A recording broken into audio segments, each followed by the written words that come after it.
faults in connection with detachment. Furthermore, Mara, the evil one, may come to the bodhisattva and exhort and inform him in connection with the quality of detachment that the Tathagata has praised detachment, and that means that one should dwell in the remote forest, in a jungle, in mountain clefts, burial grounds, or on heaps of straw, etc. But that is not what I teach as the detachment of a bodhisattva, that he should live in a forest, remote, lonely and isolated, or in jungle, mountain clefts, burial grounds, on heaps of straw, etc. Subhuti asked, "If that is not the detachment of the bodhisattva, what then is it?" The Lord said, "A bodhisattva dwells detached when he or she becomes detached from the mental activities associated with the disciples and pratyeka Buddhas. For if he has taken hold of by perfection of wisdom and skill in means, and if he dwells in the dwelling of friendliness and of great compassion toward all beings, then he dwells detached even when he dwells in the neighborhood of a village. It is I who have ordained this detachment from the mental activities associated with the disciples and pratyeka Buddhas.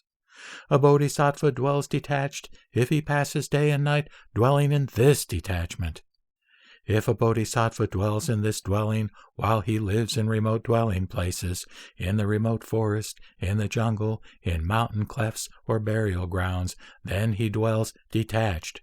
But as to the detachment recommended by Mara, the evil one, that is, the dwelling in remote forests, jungles, mountain clefts, and burial grounds, if that detachment is actually contaminated by the mental activities associated with disciples and pratyeka Buddhas, then, as he does not practice the perfection of wisdom, he does not fulfill the conditions necessary to win all knowledge.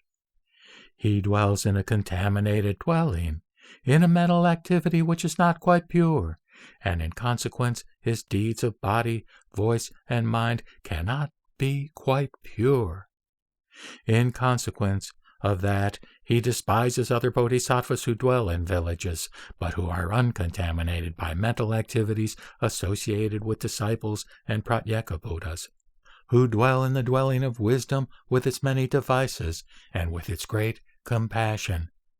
Since his deeds of body, voice, and mind are not quite pure, he is just a dweller in contamination, and not a dweller in detachment, although he may dwell in the remote forest. At first he despises those who live in the neighborhood of a village, though they dwell in the dwelling of wisdom, with its devices and great compassion, though they are habitually quite pure in what they do with their body, voice, or mind, though they are detached from mental activities associated with disciples and pratyeka Buddhas, uncontaminated by them. After that, he finds that he cannot gain the trances, concentrations, attainments, emancipations, and superknowledges, and that they do not reach their fulfillment in him. The reason is that he is without skill in means.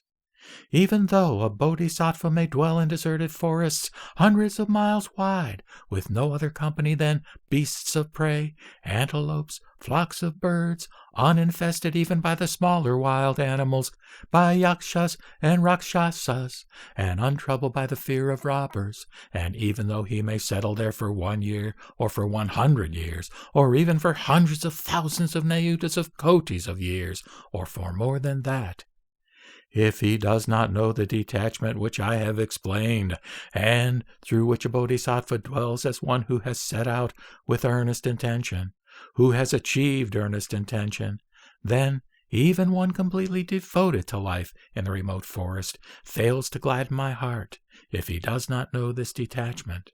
If he is without skill in means, if he leans on that detachment of his, clings to it, is bent on it, indulges in it. For the detachment of a bodhisattva, which I have described, does not appear in his detachment. But from a place on high up in the air, Mara will say to the dweller in the remote forest that he does well, that his detachment is the one which the Tathagata has described, that he should go on dwelling in just this detachment, and that in consequence of it he will quickly win full enlightenment. When he leaves that isolated place in the forest and comes back to a village, he despises the bodhisattvas there.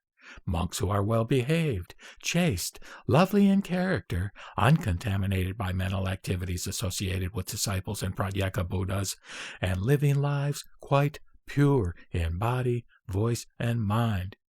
He tells them that they surely do not dwell in a detached dwelling, but in a contaminated and crowded one.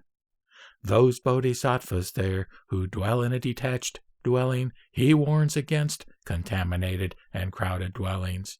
He tries to commit them to a detached dwelling as he conceives it. He claims their respect for his isolated residence. He becomes proud and tells them, "Superhuman beings have exhorted me.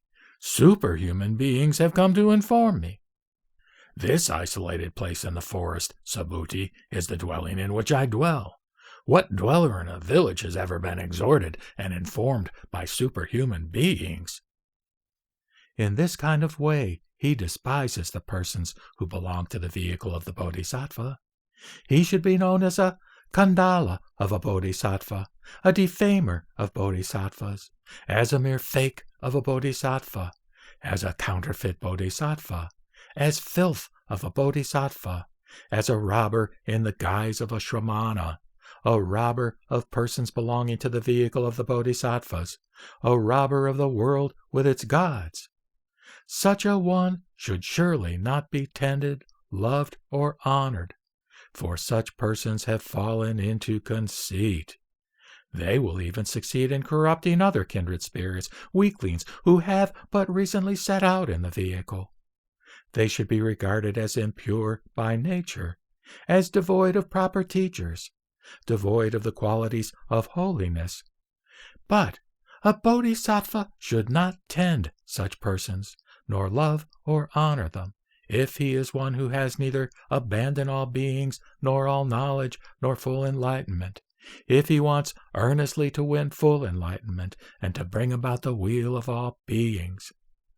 On the contrary, one who has raised himself to a height where he or she considers the weal of all beings should, so that he or she may see through these and other deeds of Mara, always have a mind which is anxious to expound the path to beings who have not yet got it, a mind which does not tremble and which is not submerged in the wanderings through the triple world. He or she has first of all an attitude of friendliness, an attitude of compassion. He or she has produced the great compassion and is moved by pity.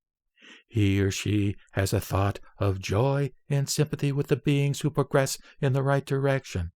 He or she is impartial because the true nature of dharmas is such that it cannot be apprehended. With all this in mind, he or she should form the resolution, "Thus will I act, that in the future all the faults of Mara's deeds shall in no way whatsoever either be or be produced, or, if produced, that they shall at once pass away again. Thus will I train myself." This should also be known as a bodhisattva's courageous advance toward his or her own higher knowledge. So much for what a bodhisattva should know about Mara's deeds in connection with the quality of detachment.